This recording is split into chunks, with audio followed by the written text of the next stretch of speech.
Well, welcome to the first Garfield minis. It's like Disney minis, except with less ride and less wordplay. However, it still will be a pretty quick video where I talk about the internet's favorite topic, Garfield's lost media. Now, I myself am a big fan of lost media, whether it's TV shows, comics, or in this case, animated movies. And oh boy, there is an abundance of lost animated movies. But today, we're going to be talking about Jim Davis's first attempt at telling a darker Garfield story. That's right, we're going to have a quick video talking about Garfield's Judgment Day. Back in the late 80s, Jim Davis, after working on several Garfield specials and the TV series, Garfield and Friends, he decided that he finally wanted to push Garfield even further by doing a full featured film, Garfield's Judgment Day. However, he immediately had some problems getting the movie picked up, as a lot of studios really didn't believe that it would work. Why? Because apparently this was, at the time, his darkest Garfield story. It's kind of crazy to hear that since, well, one, he would do darker in the future. Two, fans clearly love darker stories. And three, some of these animated studios were already making pretty dark projects. I mean, hell, Disney especially. Before, after, well, okay, maybe not right now. Well, okay, at least when it comes to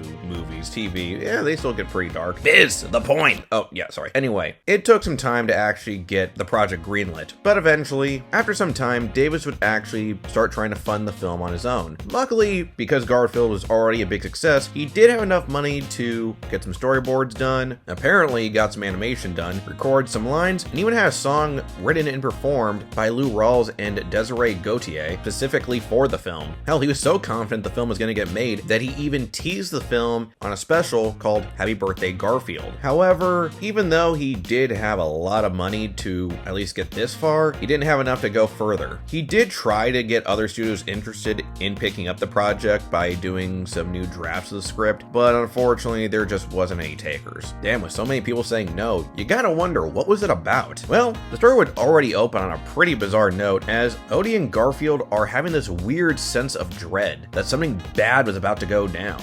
And they weren't the only ones. Several animals in their neighborhood also felt that. There was some sort of danger that was going to come down and cause so much damage to their home. And just from that feeling alone, they considered doing the ultimate taboo, which in this case was talking to humans. Yeah, apparently they can talk to humans the whole time, they just aren't supposed to. And Odie and Garfield finally just talked to John and tried to convince him that something bad was about to happen. John doesn't believe them, thinks that they're overreacting. Personally, I think John is underreacting because, dude, your dog and cat can talk, leading to Garfield and the other animals to just say screw it and try to find shelter, ending with them finding a safe place to hide while a giant tornado would come and decimate the town, ending with them traversing the place and seeing the dread and horror that has befell their once peaceful home. So yeah, the story was originally gonna be a dark comedy disaster movie that dived into existential dread, the fear of the unknown, of oncoming dangers that though you don't know what they are, you feel like they're coming. Which, yeah, can be pretty dark, though,